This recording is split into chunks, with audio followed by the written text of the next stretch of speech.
Hola, ¿qué tal? Un saludo a todos desde donde me estén escuchando. Yo soy Estrella Lizeth Lorán Cavera y espero que todos se encuentren muy bien. Sean todos bienvenidos. Hoy hablaremos sobre los factores que determinan la megadiversidad de México. Me encuentro con mis demás compañeras. Hola, yo soy Pamela Vázquez Vázquez. Hola, yo soy Gloria Angélica Tobar Soto. Hola, yo soy Montserrat Reyes Montalvo. Y yo soy Sharon Ramírez Luna. Bueno, empecemos preguntando, ¿por qué México se considera un país megadiverso? Mira, Gloria, México es considerado un país megadiverso, ya que forma parte del selecto grupo de naciones poseedoras de la mayor diversidad de animales y plantas, casi con el 70% de la diversidad mundial de especies. Somos el quinto lugar con mayor número de especies de plantas, cuarto en anfibios, segundo en mamíferos y primero en reptiles. En total existen más de 108,000 especies descritas en el país, aunque podrían ser millones las que habitan en nuestros suelos, aguas u otros sitios recónditos que todavía no conocemos. Todo esto gracias a distintos factores que nos lo permiten, como son el factor geológico, el geográfico, topográfico, fisiográfico, el clima, biogeográfico y el cultural. Bueno, los factores geológicos que generan megadiversidad biológica en nuestro país son fundamentalmente de dos tipos. El primero tiene que ver con el tipo de rocas y de suelo en las distintas regiones, y el segundo con la orografía. Un ejemplo de esto es la Sierra Madre Occidental. Se extiende cerca de la costa occidental de nuestro país, siguiendo una dirección de noroeste a sureste. Tiene una longitud de 1,250 kilómetros y su anchura media es de 150 kilómetros. En su porción norte está separada de la costa 300 kilómetros y es más ancha en el sur. Reduce su altura y se aproxima más al mar, al grado que prácticamente desaparece la llanura costera. Su altura media es de 2,250 metros y tiene cimas que alcanzan 3,000 metros en la región tarahumara y tepehuanes. Por su continuidad, sirve de barrera occidental a la altiplanicie mexicana y limita la planicie costera del Mar de Cortés y aparte la del Océano Pacífico. La riqueza geológica de nuestro país se debe a que en su territorio se encuentra formado por trozos de diversos continentes que se encontraban unidos hace millones de años. En nuestro país confluyen 5 placas tectónicas que se han dado lugar a grandes sistemas montañosos y volcánicos. México es un país centroamericano que limita en sus fronteras con Estados Unidos, Belice y Guatemala. Se encuentra entre 15 grados y 32 grados de latitud norte y 87 grados y 117 grados de longitud oeste. Pero, ¿cómo es que apoya la geología a la geografía? Bueno, la forma en cómo la geología apoya a la geografía es que la geología estudia la historia de la evolución de la superficie de la Tierra, composición y su forma, mientras que la geografía es la ciencia que estudia la relación que existe entre la composición del relieve terrestre y las relaciones humanas que se establecen. Muchas gracias, Gloria. Un dato demasiado interesante y como mencionas, yo hablaré sobre el factor geográfico. Es muy privilegiado entre el océano Atlántico y el océano Pacífico y una parte del territorio pertenece a la zona tropical y otra a la zona templada. La extensión territorial es considerable, ya que ocupa el lugar número 13 dentro de los países con mayor superficie territorial del mundo. Ok, Liz, pero ¿cuánto abarca su superficie central? Mira, Sharon, se sabe que su superficie total abarca casi unos 2 millones de kilómetros cuadrados.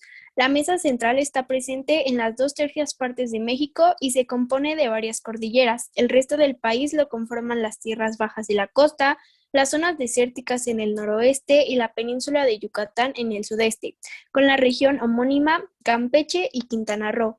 Una variedad de elementos geológicos, incluidos rocas, meteoritos, minerales, fósiles, suelos, formas de relieve, formaciones, unidades geológicas y paisajes que son el producto y registro de la evolución de la Tierra. La historia evolutiva de su territorio también es un factor que lo favorece, ya que en su actual territorio confluyen dos regiones biogeográficas, la neártica y la neotropical. Una posición geográfica privilegiada entre el Océano Atlántico y el Océano Pacífico, y una parte del territorio pertenece a la zona tropical y la otra pertenece a la zona templada. Vaya, es muy extenso. Bueno, sabemos que existe una gran variedad de cactus. ¿Cuántas especies hay en México? Mira, en este país podemos encontrar un ecosistema rico y diferenciado. Bosques en mesetas, selvas, volcanes, desiertos, lagos y reservas de la biosfera, así como regiones de costa. En total existen en México más de 25.000 especies diferenciadas de flores y respondiendo a tu pregunta, se encuentran 4.000 de las 6.000 especies de cactus conocidas, es decir, más de la mitad. México cuenta con una diversidad de paisajes, ya que posee una gran variedad de relieve, lo que también favorece la diversidad de climas y ecosistemas. En las distintas regiones del país hay climas bastante diferenciados, que dependen tanto del nivel del mar como de la cercanía o lejanía de la costa. Mientras que en el norte hace mucho calor y el clima es bastante seco, en el sur el clima es cálido y húmedo. Las zonas costeras son especialmente húmedas y de temperaturas altas, mientras que, por ejemplo, en una altitud de 1.600 metros, los días son primaverales, pero las noches muy frescas. Las épocas de lluvia transcurren desde mayo hasta octubre. Ok, ¿y cuáles son los ríos más grandes de México? Mira, en la porción sur de la vertiente del Golfo de México, donde están alojadas las cuencas de captación de los cuatro grandes ríos de México, se encuentran el Papaloapan, Coatzacoalcos, el río Grijalva y el río Usumacinta. Y bueno, ya mencionando lo anterior, ¿cómo influye la geografía en el clima? Mira, los climas de la selva tropical se sitúan en el Ecuador y tienen ángulos altos de sol, creando temperaturas cálidas y días largos durante todo el año, mientras que sus montañas se enfrentan a los vientos ácidos, aumentando los niveles de lluvia y de humedad. Por el contrario, los desiertos tropicales secos y abrasadores, con bajos niveles de precipitaciones, se estacionan en el lado del sotavento de la montaña o cerca de cuerpos de agua fríos.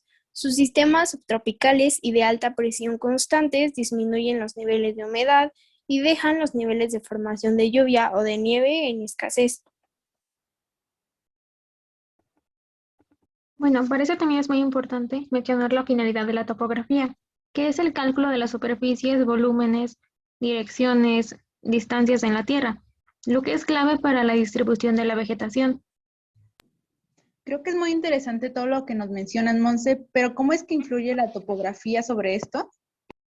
Ya que en nuestro territorio hay montañas, áreas planas, desérticas y boscosas, este es un factor por el que tenemos una gran variedad de especies que son el resultado de sus variadas altitudes, que están rodeadas de mares, de los distintos ambientes, suelos y climas. En las costas mexicanas podemos encontrar ecosistemas como manglares, estuarios, lagunas costeras y arrecifes de coral, sobre todo por la separación entre las islas y el continente. Por ejemplo, si nos situamos en una montaña, se sabe que hay más biodiversidad en medio que en la punta o en la base. El porqué está en la topografía. En ellas habitan muchas especies, pero la diversidad se concentra a media altura. Y esto es porque junto a esa concentración podemos señalar factores como las temperaturas bajas, las alturas más elevadas o la presión humana a alturas más bajas. ¿Y dónde es que se encuentran mayormente estas especies? Se encuentran en las altitudes medias porque está el mayor número de especies, ya que en ellas están los hábitats mayores, así como las conexiones entre estos, por lo que la extensión del hábitat y la conectividad fomentan el aislamiento, lo que hará que aumente la dominancia de algunas especies. Podemos decir que la topografía es una parte muy importante de la regulación de la biodiversidad en función de la altitud, lo que nos da un desarrollo de flora y fauna únicas. Muy bien, Monse. Otro factor muy importante para describir la megadiversidad de México es la fisiografía.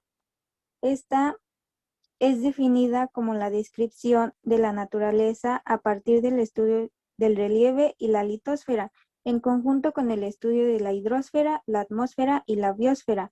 También describe los relativos al agua, el clima y los seres vivos. Para llevar a cabo el análisis fisiográfico se requiere de información acerca de climatología, la precipitación, vientos y cambios de temperatura, entre otros, que ya más adelante nos estará hablando Monse. Es muy importante e interesante lo que nos menciona Sharon, pero supongo que estudiar el relieve es muy extenso. Supongo que hay clasificaciones, ¿no? Sí, em, precisamente comprende el estudio y la descripción y la clasificación de las geoformas del terreno en 6 categorías, considerando algunos aspectos. La primera de estas 6 sería el megarrelieve, considerado a nivel continental, caracterizado por una estructura geológica específica relacionada con la tectónica de placas, erógeno, escudo y megacuenca. La segunda sería la provincia fisiográfica. Está caracterizada, esta categoría corresponde a una región natural hoy denominada región morfológica, en la que puede prevalecer una o más unidades climáticas. Las relaciones topográficas se consideran a nivel de macrorrelieve, o sea, a nivel regional, mientras que las relaciones espaciales tienen que ver con la disposición de la unidad en el contexto medioambiental. La tercera serían las unidades de clima. Son porciones de tierra dentro de la provincia fisiográfica cuya temperatura promedio anual y la humedad disponible son suficientemente homogéneas como para reflejarse en un endogénesis específica y por ende en una cobertura vegetal o en el uso de tierra igualmente definido. La cuarta sería el gran paisaje. Es una gran porción de tierra constituida por asociación o complejo de paisajes con relaciones de parentesco de tipo geogenético, climático, litológico, que es el grupo de rocas, y topográfico general, que ya mencionó Monse. Las formas generales del mesorrelieve han sido determinadas por procesos geomórficos endógenos y exógenos definidos. Bueno, el quinto es la unidad, el paisaje, que es la unidad fisiográfica fundamental de los levantamientos semidetallados, tanto generales como exploratorios de suelos. Por tanto, es en este nivel que se definen las clases de suelos, llamados taxones, con características y propiedades comunes. De igual manera, en este nivel es donde se esperan comunidades vegetales relativamente homogéneas o usos similares de la tierra. Por último, tenemos el subpaisaje. Esta categoría es hecha para propósitos prácticos relacionados con el uso y manejo de los suelos. Puede ser correlacionada con la llamada forma del terreno, como la forma o grado dependiente, tipo o grado de erosión, aceleración, remoción de masa y la clase de condición de drenaje que vendría siendo en las llanuras. Pues está muy interesante todas estas características, pero ¿cómo hace la fisiografía a México un país megadiverso? Precisamente por la alta variedad de relieve. Eh, Debemos de tener claro que el relieve es la forma que se presenta la superficie de la Tierra. Y pues en México es extraordinariamente variado. Podemos encontrar desde cadenas montañosas hasta grandes planicies costeras, pasando por valles, cañones, altiplanicies y depresiones, entre otras más formaciones. Bueno, ¿y como cuáles son estas, Sharon? Bueno, ya han mencionado algunas, pero no está de más mencionarlas de nuevo, como la península de Baja California, la llanura sonorense, Sierra Madre Occidental, sierras y llanuras del norte, Sierra Madre Oriental, Gran Llanura de Norteamérica, la llanura costera del Pacífico, llanura costera del Golfo Norte, Mesa del Centro, sistema volcánico transversal, la península de Yucatán, Sierra Madre del Sur, la llanura costera del Golfo Sur y las sierras de Chiapas. Bueno, por otro lado, creo que en México hay muchos climas, pero quisiera saber un poquito más a fondo por qué es que existen tantos. Bueno, México al tener un gran tamaño y gran diversidad topográfica, tiene muchas condiciones climáticas. Y esto es porque el trópico de Cáncer divide a México en dos zonas climáticas, templada y tropical. Así que en toda la extensión del territorio, que está al norte del paralelo, tiene temperaturas más bajas durante el invierno, mientras que las masas de aire marítimas tropicales del Golfo de México, el Caribe y el Pacífico se atraen por las presiones bajas que se dan sobre la Tierra. Estas son las principales causas de la lluvia que son más fuertes de mayo a agosto. Y en el norte de México están ubicados los desiertos de Sonora y Chihuahua, y los ambientes áridos son mayoría en la meseta mexicana. Pero al sur de este paralelo, las temperaturas son constantes por todo el año. Pero ¿cómo podríamos entenderlo de una mejor manera o que se nos haga un poquito más fácil? Pues mira, siguiendo con el ejemplo de la montaña anterior, a veces la dirección en que se enfrenta o qué tan cerca está de cuerpos grandes de agua o los niveles de humedad afecta el clima de la región, aunque debemos saber que el clima de un lugar se debe a varios factores geográficos, ya que este puede variar de un día a otro. La pendiente de esta montaña se enfrenta al viento, creando aire constantemente, lo cual produce lluvia y nieve. Las temperaturas en la montaña son afectadas por la luz solar o por la falta de esta. Con las temperaturas más altas en el lado soleado, la elevación también hace que la temperatura baje a medida que aumenta la altura. Podemos ver que el relieve influye de manera notable en México. Como ya dijo Sharon, hace que cuente con una gran diversidad de climas. Todos ellos de manera muy general pueden clasificarse según su temperatura en cálido y templado. Está el clima seco y muy seco. Se encuentran en la mayor parte del centro y norte del país, región que comprende el 28.3% del territorio nacional, con temperaturas en promedio de 26 a 22 grados centígrados, en unas regiones entre 18 y 22 grados centígrados. El clima cálido húmedo y clima cálido subhúmedo ocupa el 4.7% del territorio nacional y se caracteriza por tener una temperatura entre 22 y 28 grados centígrados. Y por último, los climas templado húmedo y templado subhúmedo se registran temperaturas entre 18 y 22 grados centígrados, abarcando el 2.7 del territorio nacional. Bueno, nuestro país está considerado como la zona limítrofe entre las dos regiones biogeográficas del continente americano. Todos los demás reinos están separados por barreras geográficas formidables, como pueden ser océanos, grandes cordilleras o desiertos extremosos. Pues bien, la región biogeográfica del norte de América, la neártica, es prácticamente continua con la del sur, la neotropical. Durante millones de años, Norte y Sudamérica estuvieron separados por unos 100 kilómetros de mar, pero hasta tiempos relativamente recientes se unieron de la siguiente manera. Durante el Mioceno, este mar se cerró progresivamente de norte a sur por efecto de la tectónica de placas. Un surgimiento de tierras por el mismo efecto de las placas tectónicas formó un corredor entre Norte y Sudamérica.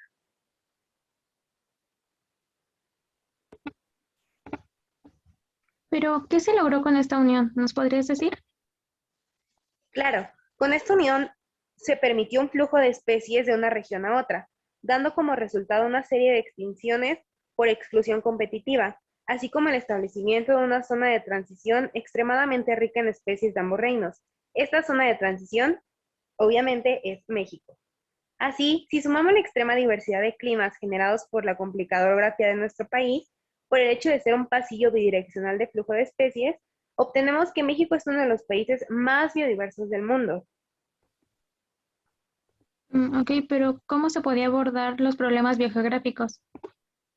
Mira, el estudio de las condiciones físicas de nuestro país, la orografía, hidrografía y clima, nos dan argumentos básicos para poder abordar el estudio de la biota asociada a las condiciones generales de cada zona particular.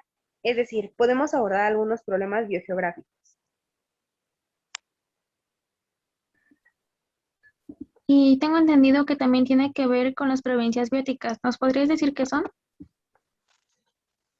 México es el límite de dos reinos biogeográficos, el neártico y el neotropical, como ya lo habíamos mencionado. No obstante, como ya hemos estudiado, nuestro país presenta una gran variedad de zonas fisiográficas, tanto por su orografía como por su clima. Debido a ello, la biota asociada a cada región es distinta, por lo que diversos autores han propuesto subdividir el país en regiones que en este caso, por tratarse de zonas más pequeñas en los reinos biogeográficos, se les llama provincias bióticas. Goldman y Moore señalan que se tratan de áreas regionales que se agrupan en base al análisis de especies y consideraciones que pueden incluir relaciones bióticas e historia geológica. Por último, otro factor muy importante que hace a México un país megadiverso es el factor cultural. Forma el patrimonio de la humanidad y se debe reconocer para que pueda beneficiar a generaciones presentes y futuras. Tiene una naturaleza social y simbólica manifestada en diferentes facetas y va a comprender los grupos étnicos, lenguas, costumbres, tradiciones, pluralidad histórica, arte, gastronomía, artesanía, entre otras. La cultura hace megadiverso a México porque todos y cada uno de los grupos tienen múltiples maneras de expresarse y manifestarse, construyendo el patrimonio de nuestra humanidad. México es megadiverso en este aspecto porque tiene múltiples culturas, grupos étnicos y lingüísticos. Bueno, ¿y cuántos grupos étnicos hay? Mira, de grupos étnicos, actualmente hay 68 pueblos indígenas, representando a 11 millones de habitantes de los 132.562 que viven en México. Estos se expresan en la gastronomía, artesanías, fiestas, representaciones teatrales, ceremonias y creaciones artísticas propias de cada región. Y de los grupos lingüísticos, son 11 familias lingüísticas, 68 lenguas propias y 364 variantes, donde aproximadamente 7 millones de personas hablan estas lenguas, siendo México el país con mayor número de personas que hablan alguna lengua, así como leyendas, herencias literarias y crónicas, que están conformados por los pueblos indígenas y originarios de una tierra, que tienen costumbres, lenguas y culturas propias. Y yo no sé si ustedes sabían, pero como dato adicional tenemos que México tiene 62 pueblos indígenas con lenguas propias, convirtiéndose en el segundo país con más diversidad cultural. Y por último, por un aspecto material, como monumentos históricos, bienes documentales y arqueológicos, como lo son las ciudades de Chichén Itzá, Monte Albán o Teotihuacán, y restos de utensilios, herramientas o arte. Oye, Pame, pero ¿qué pasa con la población que no se considera indígena?